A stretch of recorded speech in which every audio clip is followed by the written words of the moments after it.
Hello and welcome to your award-winning The Reasons I'm Broke podcast, bringing you the reasons we're broke every single week, normally through news and headlines, but this week we have the return of Kojay, who was at the Full Circle event in which we covered very extensively here on the podcast, also online, on social media, on Reddit. I put up some posts, but Kojay was actually at the event and was there with several of our friends and mutuals in the Snyderverse movement. So I want to hear from Kojay firsthand experience of being there. Welcome back, Kojay. Yeah, hey, thanks for having me, man. It's always good to be here. Thank you. We're going to keep this pretty much not at a format. I mainly want to hear from you and what it was like being there. So first off, what days or day did you go? And what were your plans from when you landed, who you saw there from the beginning, and then once you actually got to the event, some of the pre-show stuff? Oh, so I'm lucky to live here. So I didn't have to go anywhere. I just had to go there after work. Where is it? What part of California? So yeah, I'm over down in the Fullerton area. It's just outside LA County in Orange County. So Disneyland is like 20 minutes away from me, maybe 15 actually. Okay. Pasadena is like about a 35, 40-minute drive from me up north. Oh, perfect. So that's where Art Center is. I went there too once upon a time for a little bit. Yeah, it was very nice because even the first one was held there too. So I didn't have to make any travel plans except gas money to drive up and down. Yeah, so I was lucky in that regard, very lucky. And I went all days and oh man. You went all 3 days? I was just happy. Yeah, all three. Holy shit, man. So I was trying to get tickets that day, as a billion of us were trying to do as well. I had like login issues and it was like 5 minutes later, everything was sold out. But yeah, I was planning to get like 2 sets of tickets for each, in case someone couldn't go or figure it out. But luckily, one of my other friends is doing the same thing.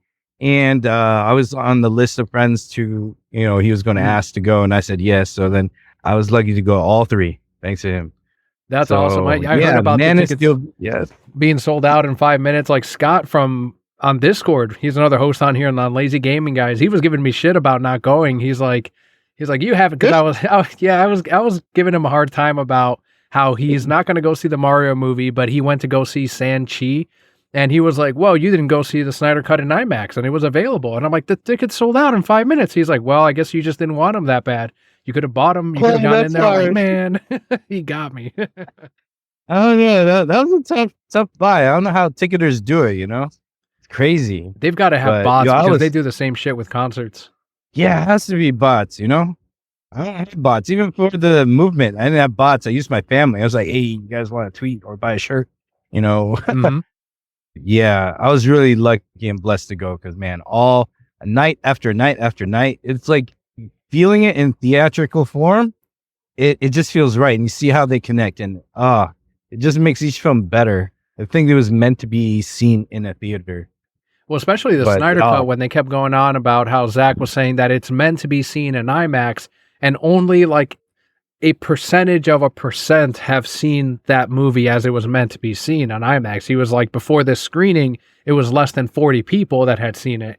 And now, even after this event, it's still not, I think, 1,000 people at all. It's still less than 1,000 people that were able to see the Snyder Cut as it was meant to be seen in IMAX.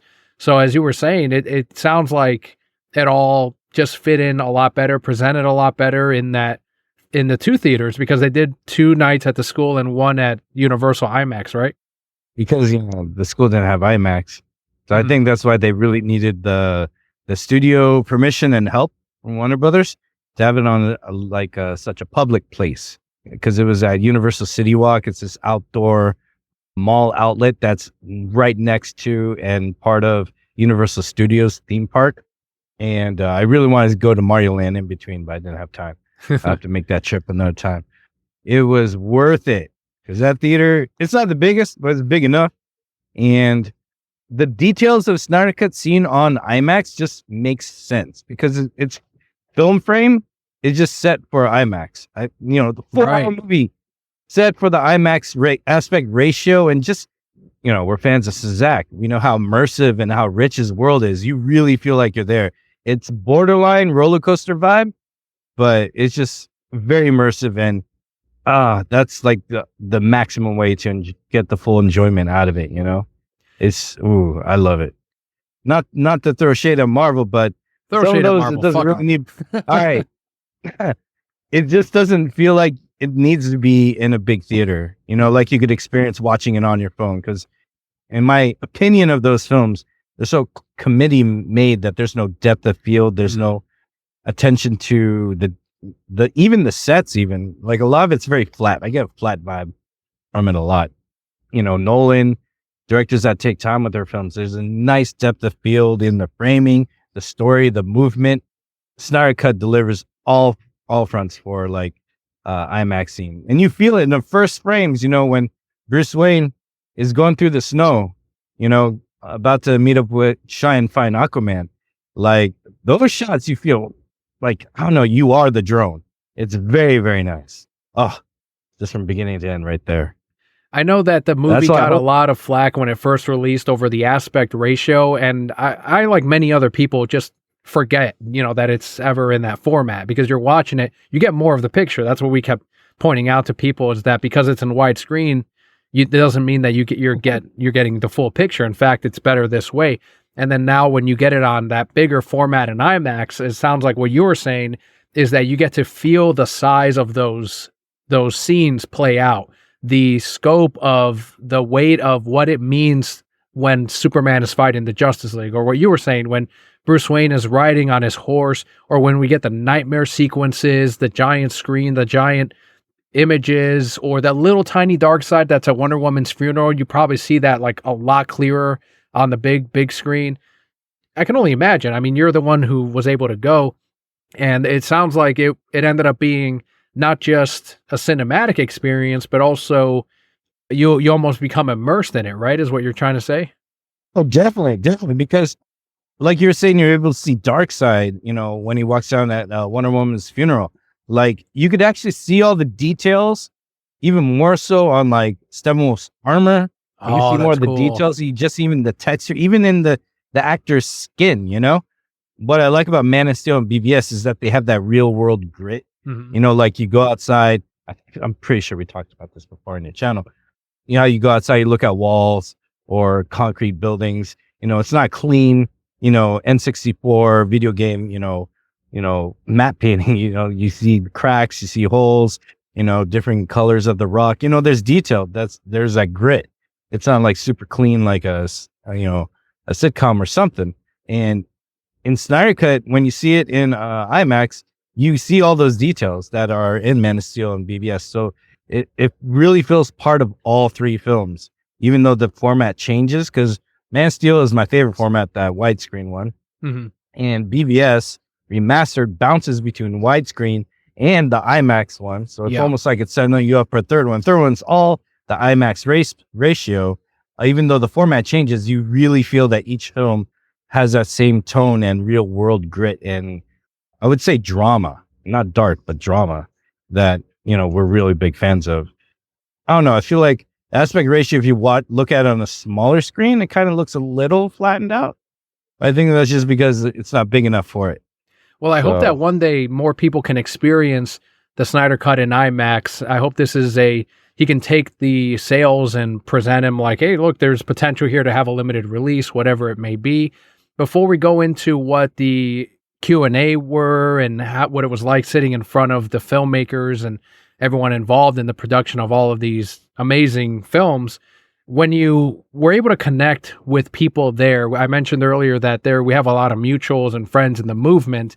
Who were you able to give them a shout out? Who did you actually see there? Who did you hang out with the entire weekend? Anyone that you met for the first time in the movement?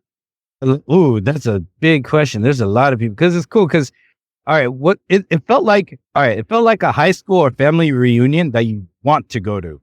Because some people came up to me. Now I'm bad with faces and names. Me too. And it's worse with faces, names, and handles and avatar pics. That's like doubles the layers. So it's really difficult for me.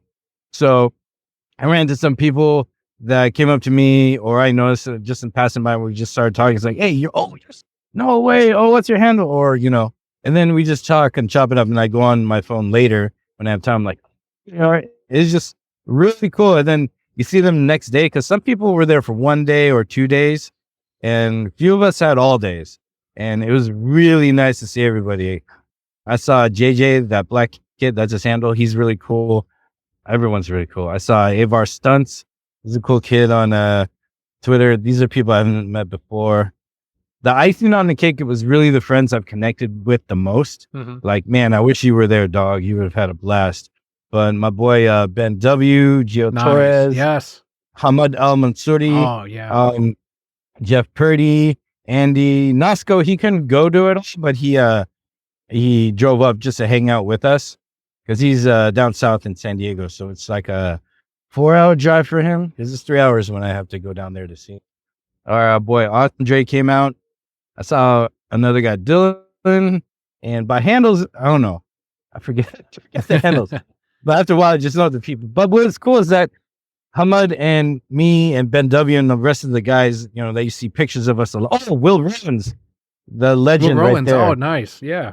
Yeah. I've been good friends with Will Rollins since like the beginning. It's just really beautiful because I was there for SnyderCon 1 or SnyderCon 1. I always call it Snyder screening event because I go to these. So that's how I saw it. And it doesn't seem like a convention to me. I think that's just a cool nickname. At that first one, I didn't know anybody. No one knew anybody. I mean, I passed by my boy Ben W at the first one, but I didn't know him. But I just said joke and like, haha, it's just short mingles, right? I think some people connected. But for me, it was like a stranger amongst people who love the same stuff I do. And it was just good vibes talking to a bunch of people. I made a few friends there at SnyderCon 1 that couldn't make it here.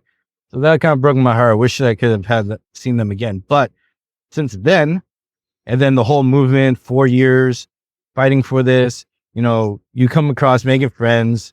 Unfortunately, there's some falling outs because, you know, people just are different. We don't know how to get along. I would have seen that shit too. Yeah. Yeah. So you just gotta let that go. It's a good, well, you're better than I am because I would have been toxic as, I would have been the one, nobody booed Sean O'Con, man. Like when he's like, I'm Sean O'Con. No. That shit was like, see, me and my boys, we were in the back. I booed him. And good. I think I was the only one. So I noticed that. I was like one of the few. I was like, what? For real, guys? Come on. But yeah, no, boo that man. Fuck him. Yeah. I booed him for a bit. But what's cool is that he got dead silence on a lot of stuff, and he was a little jittery. He looked nervous. Yeah, he was nervous, and I could go into that a little bit later. But the thing is, there's some very few negative energies amongst people who, you know, we don't get along with, but it was exactly what I hoped and expected, just rolled eyes. And probably some people talk shit on us when they were passing by, but I'm like, oh, whatever. So it is like a high school reunion, you're right. Yeah, it is legit. Like or my family reunion, even there's some relatives that hate each other. So yeah, it's very Desi, very Indian or South Indian. Seeing these guys that became your brothers, your sisters, and you're able to hang out. That part, actually, the movie released, we were all like, you know, pandemic, lockdown, wherever we were, you know, watch partying this, but we were not together. We were still kind of in our little like cells or X-Wings spread out through everywhere. This really felt like when we were together and meeting, it's like we got to celebrate taking down the Empire, like that ending in Return of the Jedi. And that part felt so good that was the highlight. I mean, seeing the movies was a great highlight, but then being together was a great highlight because this did feel like SnyderCon's 1, and I could tap that. The realization that you actually have made life-lasting friendships and bonds with brothers and sisters of this movement is just really magical, and it really makes me disappointed that it was so small. I felt like it deserved a bigger thing. Like maybe this should be a convention of its own, and all of us can make it. You know, I just, you know, the arena seemed too small for the scope it could be, and I think that's always the problem with us. It's like this stuff deserves a bigger platform, bigger events, bigger everything, because this stuff is amazing. That's the only thing I don't like, how small things were. I want everybody to come out to this. Then imagine the roar. It'd be more like, instead of the 300 Spartans going, it's like the army of Spartans in the end of 300. That's the energy that is there. And then when everyone's together, you just feel the power of it, you know? Yeah, I hope he does do it again because, as you were saying, even Zach said that he could have easily doubled. They could have done triple tickets and it would have sold out also. I don't know if they played it safe, but it's better to sell out than to have, empty seats. And I don't think he would have anyway. It would have been fine. But even he was probably surprised at how quickly these tickets went. Within 5 minutes, yeah, it's all in California, but maybe he underestimated how many people are willing to travel to go to this event. Yeah, because my friend Hamad, he flew out from Qatar, and I think he's the furthest to Rob Carlin, my boy Rob Carlin, met him. He came out with his brother from Scotland. People will fly out, and I think they're always taken back by that. But I think he had to do it. He had to do it at Art Center for sentimental reasons. Yeah, because it gets the school involved, and he's really passionate about the school he came from. That's like his Hogwarts. Yeah, full circle. And when I went there for a little second, it felt like a Hogwarts for artists. I loved it. So it's a good vibe. I understand why he wants to keep it home. But if he does another one, I think it should be bigger so more people can come. It might turn into its own convention too. Who knows? Conventions start small anyways, and they just get bigger over time if it's whatever, because it's just like an idea, Pebble dropped in a pond, the ripple spread. It was just amazing. Oh, I'm getting lost. I'm reminiscing. But it was cool because with the friends, we talked every time we saw the Q&A and went back. After every Q&A, when we were hanging out afterwards, we were like just talking about Snyderverse stuff and all this. And it felt like, we just by hanging out, we made like 6 hours of podcast content. Oh, I bet. Each night or something. Yeah, you probably could have had your phone recording the entire time, just audio, and it would have been content. We thought about it, but we're too busy having a good time. We're like, we don't want to work. Yeah, exactly. We don't want to work. I noticed that, one thing different from the first time is a lot of people, obviously you get a lot of fame from Snyder interaction. Last time I put my phone up to record as much so I could show people what actually happened at this point of view. I looked around and saw a lot of people doing that. I was like, I'm not going to be a reporter or paparazzi. I'll let other people do that. But there was enough people doing that even more so. I like that because that shows more of the passion, Snyder, any idea or anything he does is like click worthy, it will get those views and numbers, and that's good. He knows how to market. He knows how to get people to talk about what he said for weeks on end. It's even hype, I think. Absolutely. And hold back. Because I feel he still likes to keep things close to the heart. Sure. And you don't do that unless you have all the ambition to continue. Yeah. Well, plus he came from the world of marketing on top of that. So he knows what he's doing. Oh, yeah. Art Center is a very artistic school, but it's also a school known for, I think it's in the top 5 art schools in America, but it's known for being job guaranteed. So they really work on the business side of art and your art craft. It's like both. So that's one of the unique things. I think Rhode Island School of Design, that's another school good for that as well. So he does have that commercial value and that artistic value. And I think that's the most healthiest combination artists looking to get in the world need, because, you have too much art. Well, you can't do the business side. Do too much business side, you're not producing any fruitful fruit. So you need that balance in this world. I think we need more people like Zack Snyder, because what's cool is like at the Art Center, see all these like, they post the students' work and all that. I'm looking around. Everyone's like, talking about, I'm looking around, looking on this art, and I'm like, dang, there's like a bunch of future Zack Snyder's here. Good. There's like a display, one artist who is making their own type of like Magic the Gathering game, all designed and created by them. It's like, I was just like, oh, I wish I could go here, man. But it was just like, it's just so cool. And, it's just beautiful seeing a place where the arts are like very empowered. And I could see why Zack Snyder is so passionate about it, because he really cares about the education of art and the quality of art in any form, commercial or personal, Being there and seeing a lot of these people for the first time, like for example, Ben Affleck, some of the crew members, and Deborah, I'm sure, was there for the first one. Yeah, she was there in the first one, and Zach was there in the first one. Kyle was also there for the first one, so I met him before. Okay, cool. The stunt coordinator. Ray Fisher, was he there for the first one? I don't think so, right? No, he wasn't. The only ones for the first one were actually the actor for Rorschach, because the first one was Dawn of the Dead. Jackie Earl Haley. Cool.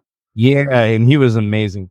And Watchmen, and then BVS. But BVS is mostly the crew, because you got Larry Fong there, Damon Caro, I forgot who else was there. Oh yeah, Richard was there, the Studman for Ben Affleck. Oh, nice. I like talking to him, Damon Carl, Deborah Snyder, Larry Fong. Yeah, and Zack Snyder. Those are the ones for last year at the end, because I don't remember doing a signing for the other 2 nights.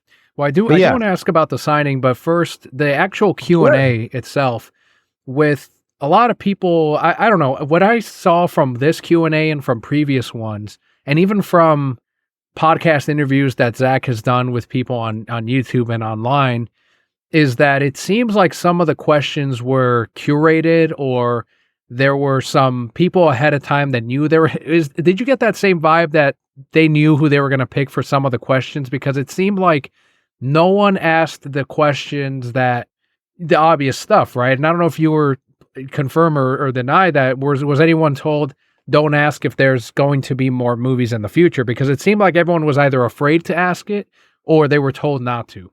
I don't think told not to, because the same one for the first one, it's like, is the Snyder Cut real? Because I feel like there's more like uneasiness to ask that question. And because as like the Q&A progresses closer to the end or goes on, you see more hands pop up, and you can tell it's people like, okay, someone's got to ask this now. Yeah, of course. But I don't think no one told them, but I do know they did have some favorites.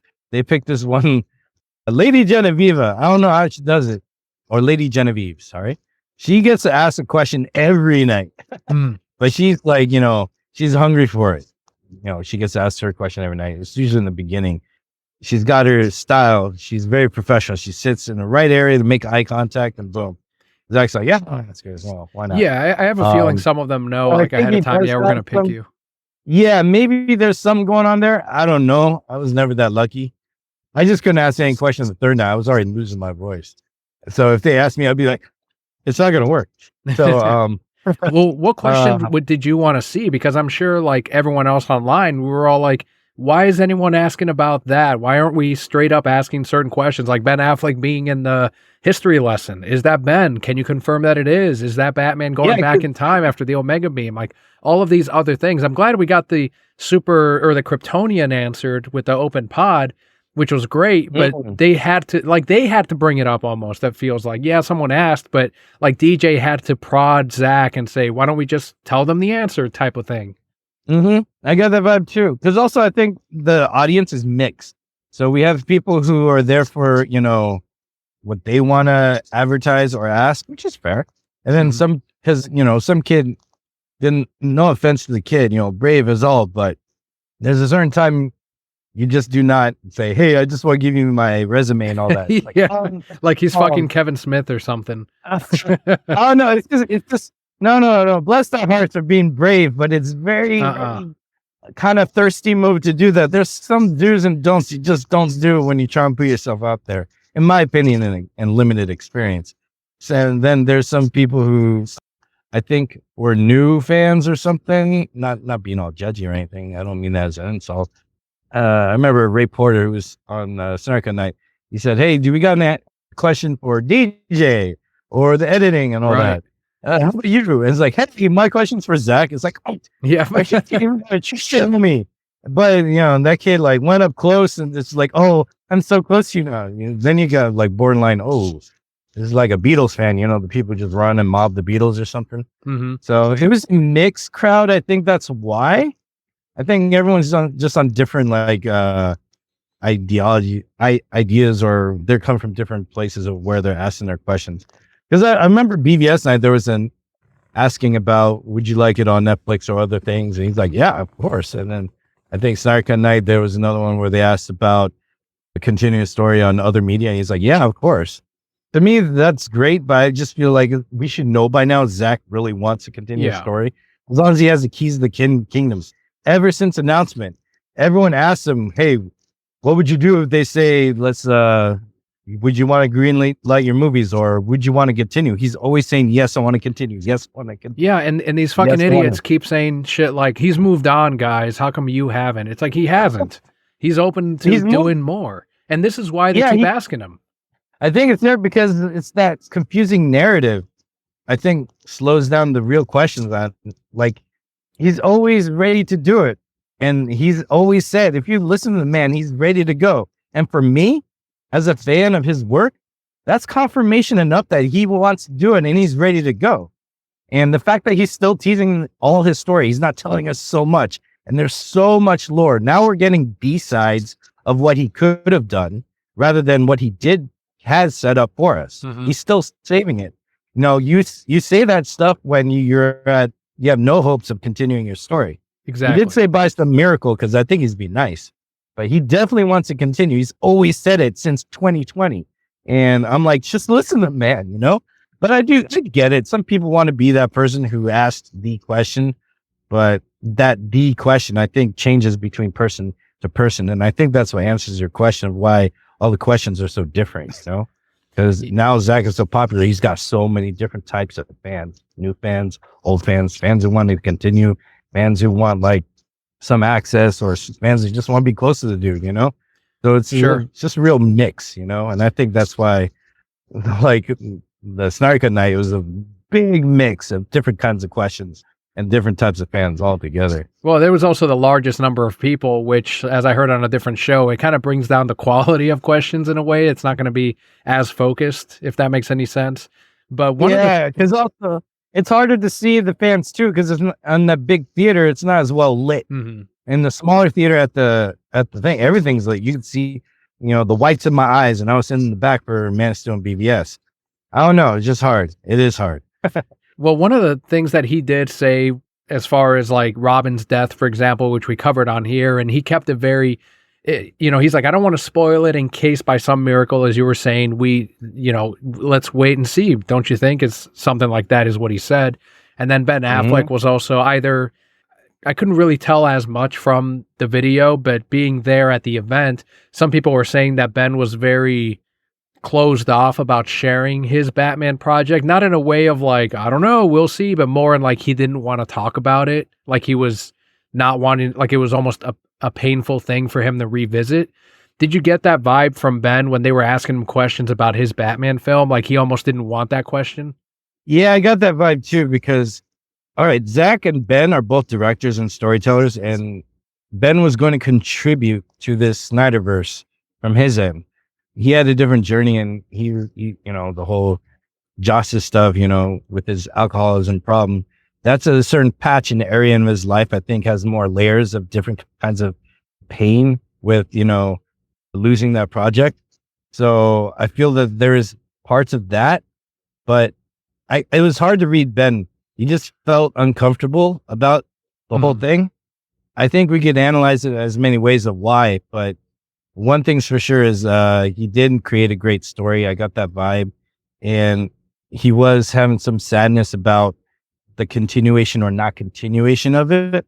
And the fact that he's not sharing it, I think he can go 50-50, as in like, maybe there's something in the future along with Zach to revisit, or maybe it's all painful looking back at it, or it could be all of the above, So I think it's a more deeper thing with Ben Affleck, but it's enough to realize that there was something special there.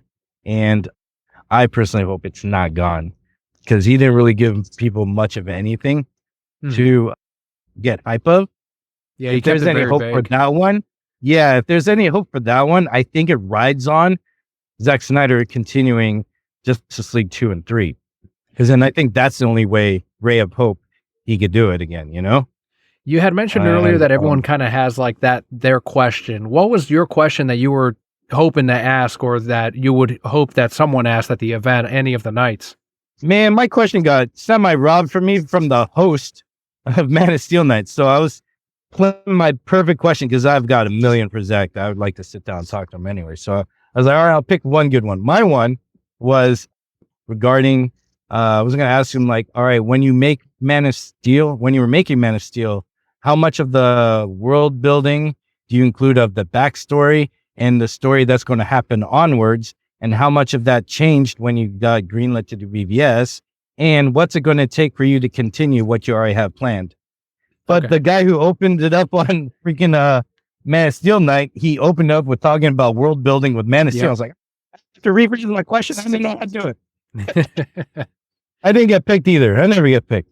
Dang it. The question. Yeah, that was my question, because it was a question to honor Man of Steel, and I didn't want to wait for Snyder Cut and to get into like, hey, what we're gonna do for Justice League 2 and 3. Yeah, the same shit kind of happened to me because obviously I wasn't there, but on Vero they put out a thing of like ask questions that you want at the event. And my question was, and you know about it from the DMs, of if he planned on putting his Watchmen into the DC universe.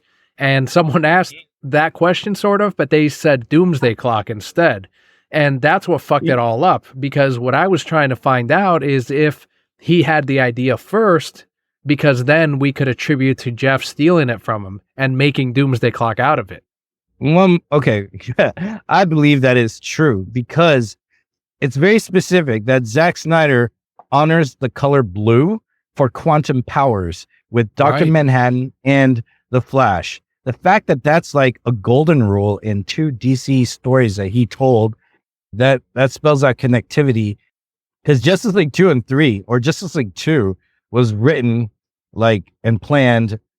Each film was written, since BVS was written, after they finished the other one. Pretty much, it was what he said last year and what he's insinuating now.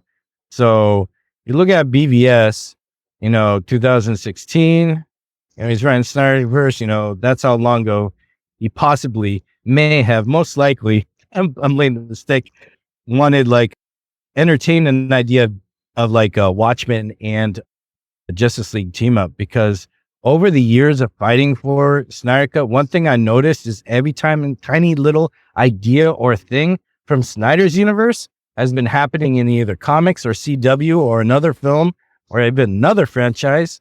And I think when they finished doing all his ideas, then we got Snyder Cut out. It's just a weird feeling I got that they were just stealing from that guy, Mm-hmm. And I'm looking back in the past, because I used to like Jeff Johns until like 2009, 2010. He was a dick at a signing. I was like, oh, fuck this guy. Oh, you met him? No. I was going to. I walked out of line.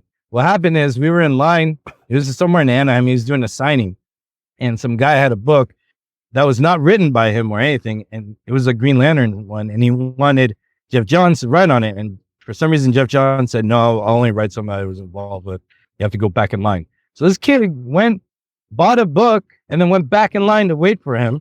And I was like, I don't know, it was just a bad vibe. And he was kind of grumpy. I was like, what a dick move. But I didn't like that guy from then. And as things started coming up, I was like, oh, I don't like him even more. And just, I feel like he does a lot of good stories, but I'm wondering how much of it was his, since he's so comfortable taking stories from other people and manipulating other people's work to make a final product. And telling other people about it, like Feige. Mm-hmm. The dude is still in Richard Donner's office, apparently. And, Jeff Johns wrote Last Son along with Donner. But when you read that book, a lot of the good stuff feels very Donner. And I don't know, I feel like when people were making fun of Zach as a hack, like in the industry, I was like, maybe they're projecting, Johns onto Zach. Maybe Johns is the hack this whole time. And Johns has a lot of friends in the comic industry. Like, I used to wonder for several years, like, why does so many in the comic industry have such a thing against Zach or his films? I listen to Word Balloon, and I still do, even though like the host is not a fan of Zach's, and he doesn't say much anymore because he got some backlash a few times.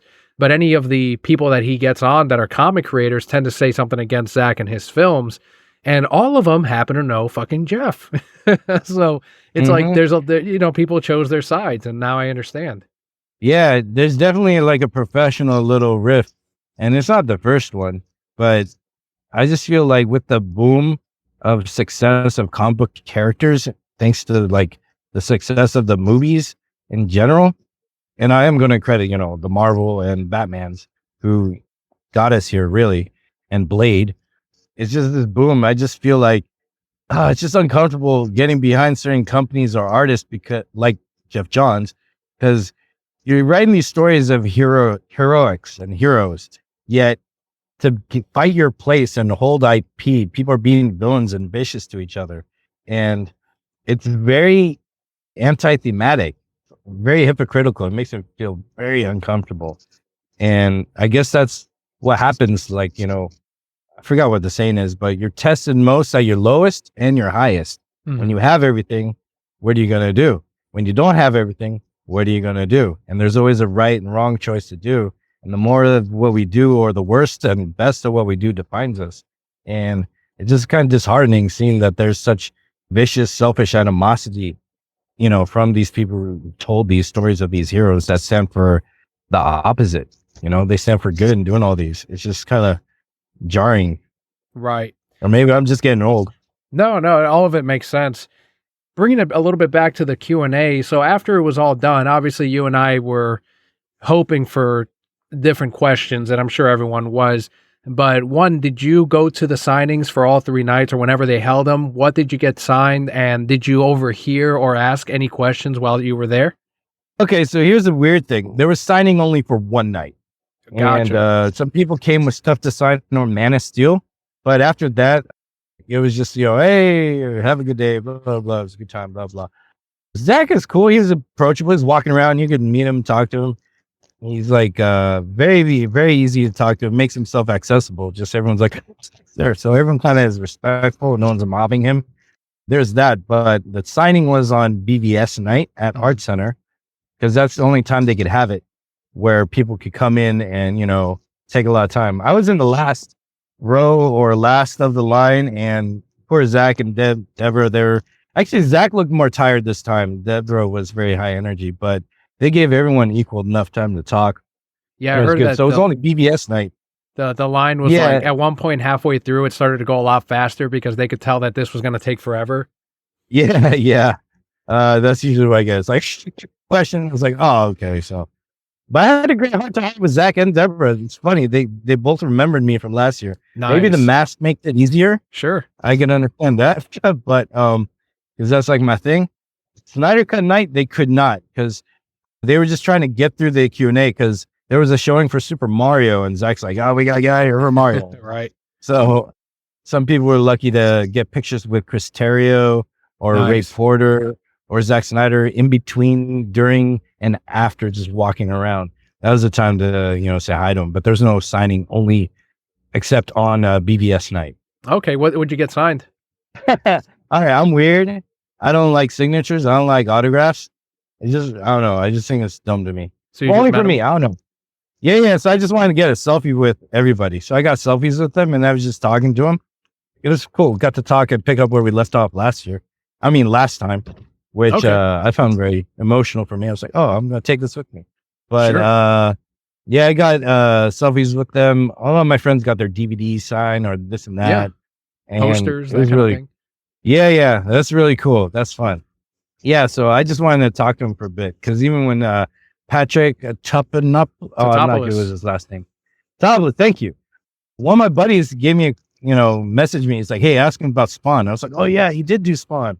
So I asked him about Spawn and how it was. He's like, wow, that's been a while. Because if you look at Spawn and his artwork for Spawn, a lot of the details in that suit and just that world, you could see how that's like reborn in like his other works with Man of Steel or Underworld, cool. That detail, that grit. I have to look that up. It was cool seeing him.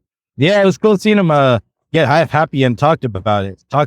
So, a lot of these guys are like, whoa, you actually do like my work. So it's really nice, and it's a beautiful thing to share that. That's what I did. The first time I was telling the guys on this other, I don't know when they're going to post this podcast, but the first time I met Zach, I was the same way too. I had the poster because I wanted to buy the poster, and then I had a water bottle because I was waiting in line. I met Zach. He's like, hey, how you doing? You want me to sign something? I was like, I have this poster, and I was thinking, I don't want to get a lot of signatures on this beautiful poster. It's going to mess it up. So I was like, you want to sign my water bottle? And then Zach just looks at me for a second, like, wow. And he says, let's sign the poster. I was like, you know what you're talking about. Let's sign the poster. So, but I was glad because I got all the signatures on the poster. I was able to give that to my good friend Ramesh De Silva of Sri Lanka, who was a big fan. So, it found a beautiful home to a really, really great spanning, great friend of mine. Yeah, while we were signing, I got to talk to him about Man of Steel, how much that meant to me back then. So we continued, our conversation while I met him. I'm going to keep that close to heart. I'm not going to tell people that. It's kind of like, filmmaker motivation type of interaction. Sure. So yeah, it was really beautiful. The good thing is, they will give you time to talk to you and connect. And That's what I like about Zach and Deborah and their whole team. You can tell that they're a real cohesive family. Like they get along, they did teamwork, and that's probably why you see such quality work with the film, because everyone's when they're together, they really pull through to bring out the best each other and give the best work. And then that translates off screen easily every time, because he doesn't do reshoots. Doesn't need to when everything's done right, you know? Yeah, and that's one thing Ray Fisher was talking about is when he met Zach, that it was such a good vibe that he got out of everything, meeting him. And he's like, oh, Zach is just another guy, you know, type of thing. And that translated to the rest of the filming, because that first day when they shot, as he was saying, like everything was so, he knew what he was doing. And at the same time, though, he was real friendly and personable, that it set up that theme and that vibe for the rest of the shoot. So he's like, from the beginning, like he's leading the whole process and he's smooth about it. So that's why, like you were saying, that translates to the big screen and to his projects too. Yeah, I think he just treats people like people. And I think that's just where the magic is in human connectivity, you know, because that's real. And that's very, very, rare, like even when you meet celebrities, they either, the few times I've met them, they either like are in the zone, they're tired, or, these guys really take time to connect with people that are in front of them, So I don't think anyone, even people who hate Zack Snyder and act like a fan, will ever have a bad interaction with him. Right. You have to be a dodgy person to have a bad interaction with him, which we've come to learn who those people are. Sure. But yeah, it's just really, really pleasant. And it makes you just more wanting to like support their works here on out, even more so. Yeah, and absolutely we will, especially with Rebel Moon coming out. As I've said on the show before and online, people are saying, well, move on from the Snyderverse and support Rebel Moon. It's like, oh, we will support him there. Don't worry about that. But in the meantime, we're also going to ask for this other thing, because we'll also give our money to this stuff. So it's just kind of funny that people say that. I think, it's funny, because it's like, come on, we're supporting the guy. The thing is, I think what people miss is the fact that we're not just Zack Snyder fans, we're also comic book / DC Comics fans. Exactly. And so is he. Yep. So if you're a fan of the guy's film work and you're a fan of this rich lore of DC Comics, which I think is still the most beautiful, I don't have the issues with like how it goes in certain eras, but nothing's perfect. But the world of DC Comics we've experienced in the past is amazing. And then we have an amazing director who also feels the same as we do with that. And then two collide. It's just like, all, Voltron all formed up together, and I think that's why it's a lot more passionate and stronger, because he is, and we are, because a lot of us became Zack Snyder fans through DC Comics or vice versa. I think that's why it's so much more stronger in demand, because we know that there's story there. We know that he's got plenty of stories to do onwards and so forth, and we're definitely going to support that. I mean, look at Army of the Dead, that kicked ass too. The guy is busy and he could do a lot of stories, because I do a lot of stories. I'm not saying, I'm not trying to promote myself, but people who are passionate about world building and telling stories will tell a lot of stories. I mean, they have a million ideas. Yeah, a million ideas. So they're never without a good idea. He even at SmackDown 1, oh, I forgot to ask him this, but he and Deborah said that they have a movie that they've been working on for 10 years at that point, and it's still not finished. So they're still working and busy doing a bunch of things. In that regard, they're richer than any other storyteller, because they don't have to try and figure out what's the next thing to do. They just got to pull from whatever they're ready to do, Before I get your overall thought on what you got out of this event as far as like the future of the Snyderverse, the two moments that seem to get a lot of people's attention online, and people were talking about it, is the Kryptonian idea of the gods were originally Kryptonians, and that got a lot of chatter online. And then also, also the big Jeff Johns thing, right? When they slammed Jeff Johns, obviously being at the event is what I want to get your perspective on. First, the Kryptonian gods, the old gods, that idea, I saw a lot of people online, mutuals even, that were like, I'm a Snyder guy and all that, but I don't like that idea. Did you hear anything different or any similar things when you were at the event, when people talked later on about how the original plan, and that's who was in the pod, is the Kryptonians that would be eventually Zeus and Ares and everyone else. Yeah, that was interesting because he kind of gave us two answers for that. But when he dropped that, everyone was like, was looking back and forth like, what? Oh, I didn't really get any negative vibes. If there were, they probably shut the hell up and kept it to themselves. But it was a good pop. Like, ooh, oh, that was spicy information. And it's kind of weird because it was a B-side thing. Because he also mentioned that it was either like the Amazons could have been like the descendants of that Supergirl. Because I think he mentioned it was either Zeus or Ares who shot down the Kryptonian ship. He said Ares. Before it crashed. He said Ares. Yeah, Ares. There you go. He didn't say that he shot it down. He said that, I think he said that he brought it down, that he was responsible for it. So when I heard him say that, I got the vibe that he was on the ship as well with the other Kryptonians. Well, in the Man of Steel comic about that ship, they had a Kryptonian murderer on there. And if it was anyone, it could have been him. But I think in the comic, he was killed. I'm not sure. I have to go back and look that up. But yeah, I kind of take it with a grain of salt because it was an idea. I guess we have to wait till we see what the real one is. But it's a great idea because I like the fact that if it was old Kryptonians that were turned into deities from the common folk, that's what makes sense. Because when people see Superman, they assume he's a god. Yeah. Because of his powers and stuff.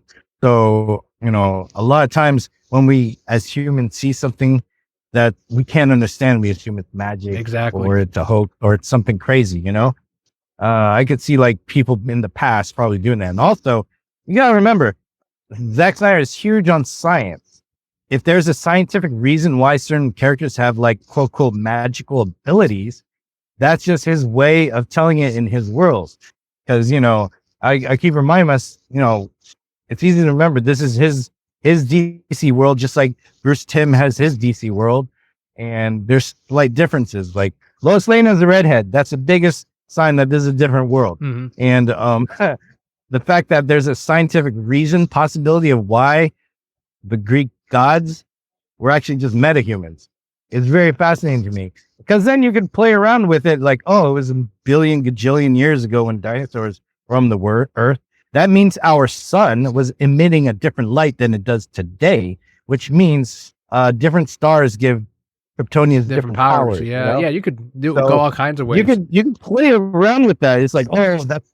And then when I watch it and I see Artemis and Zeus, when they shoot their powers, their arms, they get this veiny glow happening, just similar to that veiny glow that goes around the Kryptonians' eyes before they shoot their eye laser. So you play with a lot of that stuff, and it's just more of his unique way of telling the world and answering questions. Because you also remember, as much as he's a science guy, he's also a man of faith, as far as I know. I'm not going to question him, but he does have a lot of Christian God imagery. references, especially with Christian imagery, especially with Superman. So if you're under the Christian faith, there's only one God. So anyone else would be perceived as either a false god or someone with just powers, and then having this scientific reason that answers, oh, Zeus isn't really a god, he's just God mode like Goku, and that just makes even more sense for the world that makes means to him. And also, since those are also naturally born Kryptonians back in the day before artificial population. So now you can play more with. This is why Superman is super powered, because he also has in him every single Kryptonian living cell within his body. Yeah, he is the new Codex.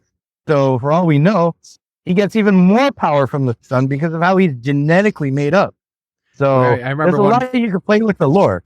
One of his ideas was that when Superman came back from the dead, when he was resurrected, that it would have been a different Kryptonian in him from that codex. Like it would have been a different, not a personality, but literally a different Kryptonian that in his body. So that, like you said, there was a lot there to play around with, a lot of potential, a lot of different directions that they could have gone.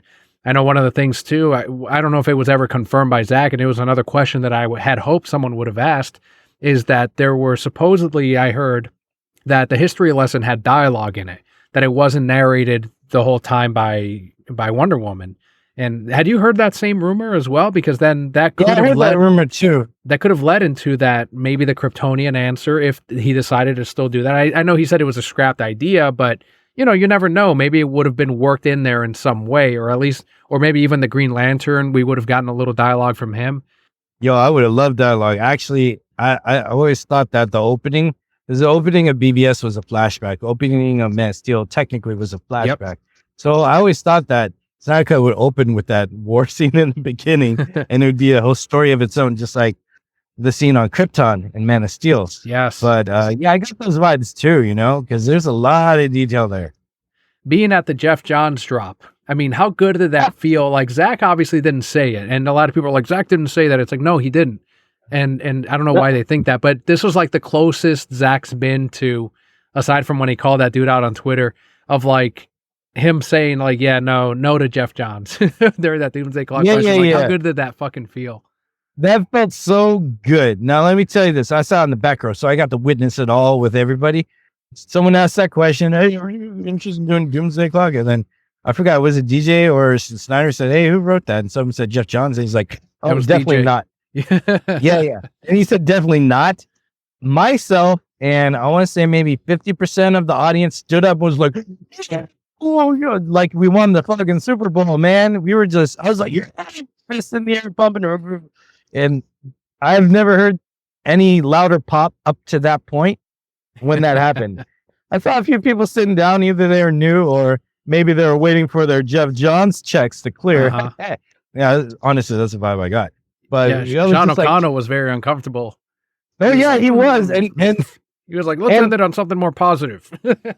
Yeah, and I'm gonna put this out there, Sean. I don't hate you. I just don't trust you because there's this fakeness that he forces for clout that we all feel. We get this vibe that he likes Kevin Feige and Jeff Johns the most. Yeah, he shouldn't have been there. Yeah, he should not. When everyone's like, oh, John O'Connor, it's probably in there. He's like, okay, now let's end it on a high note. And me and my friends looked at each other, and I'm thinking, do you not see us? Do you not hear us? It's like, one aggravating thing about this whole fandom is that, or people representing it, is that I feel like it's not always all the people who think of other people together. Like the whole unity, us united, like as a fandom, that's a big fallacy. Like early days, I remember like Comic-Con 2019, we were united. I remember those days when we were all together. Like you see every single feat, any hashtag or any trending event or this and that, that side, this side, all those would be way bigger if we truly were united. But everyone's got to be divided for clout, for bullshit, for beef, for self reasons, or helping Johns. I don't know what. It's a big mix. I've been this long enough to see it all. Tried being Peacemaker, and I've been villainized for it and ignored for it. And I'm like, whatever. But seriously, if we were really united, we wouldn't have this type of mixed up problem. You know, we're not even united on should we use hashtag sell Snyderverse to Netflix. Like it's still happening. There's still a splintering, and it's still because of that side is saying it, so therefore I'm against it. I think it's splintered, and I don't think it's gonna. The only thing that'll temporarily unite it is if we get a Justice League 2, because then everyone will celebrate it again. And that's if it's on film, because if it's a comic, you know that people like me would be like, "Oh, come on, man." Okay, that's where I was a little disappointed in his answer about how happy would you be continuing this through other media. Yeah. And he was or like, sure. continuing, because he said he's for it. Now, media, that's medium. Media, that's different studio, streaming service, animation, comic book, novel, video game, board game. Those are all different forms of media. And if he's okay with telling the story that way, I'm not going to question the man. But I know I want it as film. He knows he wants it as film. People who hate us want it not as film. And that's where we are, you know? Because Zach has been quiet since. So he has been, and he did say. So this leads me to the final thing I want to ask you about. You've been generous with your time. Thank you. No, I give you all my time, bro. I love you. Thank you. He said that he would explain the Easter eggs in the poster, like the statue being restored or the hand movement, the changes on there. Because he was like, oh, are those different? Like he knew obviously that they meant something, and he's like, yeah, now's not the time. At a later time, I'll explain those things when they're ready to be revealed. And I took that as at the 3-day event, on the third day, he's going to announce that it's restored, because there's a huge buildup, and he's saying after the event, then we'll explain what those mean. So I had the expectation of, this is when we're going to get the answer, yes or no. Are we going to get more movies? Keep fighting or stop fighting. That's what I said on here on the podcast, and that's what I thought we were going to get out of the event. And the reason I still have like the holdout is because I'm like, okay, Zach, we'll explain those Easter eggs on the poster. So you haven't gone to all 3 events. I'm sure you had some expectations on your end, but how do you feel now, having been there and seen it all for the 3 days? Of one, did you feel disappointed that we didn't get a definitive something, yes or no, or maybe out of it? And 2, how do you personally feel as far as our chances to getting more? I didn't feel disappointed at the event because Snyder, he answered questions as honestly and full-hearted as he could, but I felt he was still holding back. And if he didn't hold back, I would feel the towel was thrown in. Yeah. But keeping his cards close to the chest, either maybe he's sick of people stealing all his ideas and they don't want him anymore, but they like his ideas. However, he's a very, very, very passionate storyteller. You don't keep things to your chest unless you intend to tell them later. And that's one thing I've always been confident about. And, going to this event, I feel even more so, because that was the same energy of SnyderCon 1.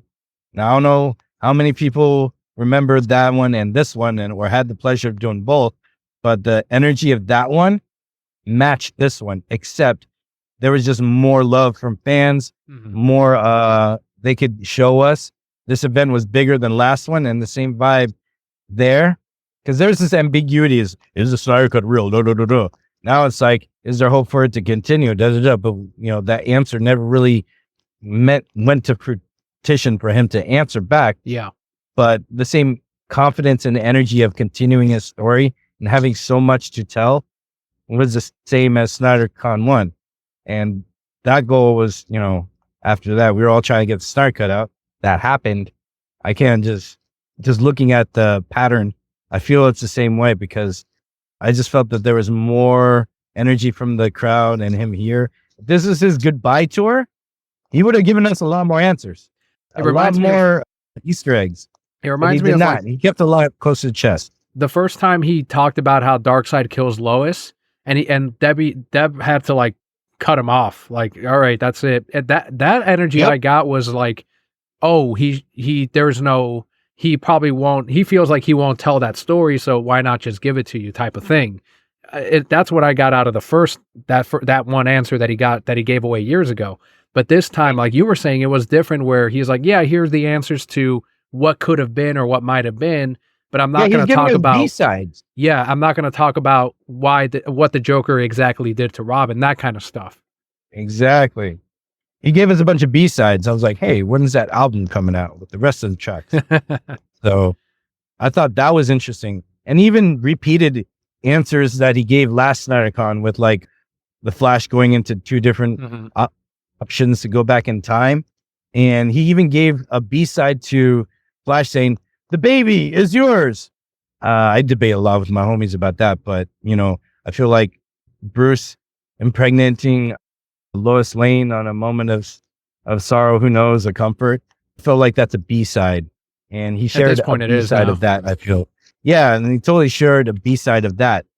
The A-side, he's still keeping the heart. And that tells me, like I've been saying, he's ready to do more, and he wants to. I just don't know if he knows when that could happen, just with how things have changed at DC, Yeah, plus with the writer's strike, that's probably delayed some things regardless. I had told that to Adrian. I'm like, maybe that's affected any answers out of the poster reveals or things like that. So I don't know. It's very possible. He mentioned the writer's strike at the event, so obviously it's on his mind. Definitely. Do you think that, this year he'll probably tell us what those poster things mean, right? We find out everything as we go along this journey, man, as we have before. I have no doubt that it's good, because the thing is, everything's consistent with this guy. Everything's consistent with a strong vision, not just this guy, but anyone in general. who has a very, very strong story, narrative, vision, plan, path, it rarely changes when it's like ready to go. Because how much of these two films does he love so much that he's keeping close to the chest that he wants to come out for us as much as we do, So that's the big riddle we're faced with, We're kind of like a Lita army now, getting that Lita sequel. We're in that same boat, So whatever different trends or hashtags, I think they're all equally powerful and necessary, because all we need to do is give Zach keys to the kingdom and he's ready to go, and he's going to give us that amazing storyline. Even with the whole reboot, not using his cast, I think is a good sign. Yeah, of course. For I us, think it's great because that saves them for hiring for Zach's story, It saves them more embarrassment too. Fucking. I know, right? Ooh, I don't like those Flash trailers, man. I know you're a Batman fan, but those are so cringe. Terrible. Fuck that movie. The CGI is worse than Green Lantern, man. It's really bad. Like, oh man, they all look like bobbleheads on CGI, like wobbly bodies, or I don't know. Well, there could be plenty of brokettes right now saying, Daniel, why didn't you ask Kojay this? Or Daniel, why didn't you ask Kojay that? Well, you can get in touch with Kojay yourself. There will be links in the description of today's episode to where you can find Kojay, but please let them know where they can find you and your YouTube channel, because I'm sure you'll be sharing more on there as well. Yeah, and good time. I am working on a little podcast and break it all down. But yeah, find me on YouTube. You can find your boy Kojay at Lord Kojay on YouTube, Twitter. That's where I put my calling card, when I'm posting something, and, I poke around. But also Instagram. But yeah, YouTube is my main hub, and the extension is Instagram. And then Twitter, you can probably find me on DeviantArt and Vero, but I barely go there. But yeah, those are the three main ones you can find me. Enjoy the crazy stuff I do. Enjoy my rambling mind and all that stuff. It's all good. It's all open. Well, I very much appreciate you, Kojay, for coming on and sharing your experience. Very few people in the grand scope of things got to go to this event. So one, you got to go there. You got to experience all 3 nights, and now you shared it with the Brocat Corps and everyone else outside. If this is your first episode, you just got to enjoy Kojay's experience as well. So it felt like, it doesn't feel like I went, but I got more out of the experience from hearing you share about it. So I appreciate you taking the time to do that. Hey, I'm glad, man. I just ramble. I don't know how good I do on these things, but I'm happy to be here, and I'm happy to just spend time with you, dog. So thank you. And shout out to the Brocats. The Brocat world is amazing. You guys are awesome. It is amazing. They're great. I love the Brocat Corps and the Snyderverse mutuals and everyone else, and a lot of them are both. So much appreciated. And to you on the other side, thank you for joining us on this bonus episode with Kojay. Again, make sure to follow him. Links in the description of today's episode. Everywhere else you can find us is at thereasonsimbroke.com. You will find a link to all of our social media, including our ongoing Discord. So I've been Daniel, joined by Kojay, and Brocat Corps. All will be well.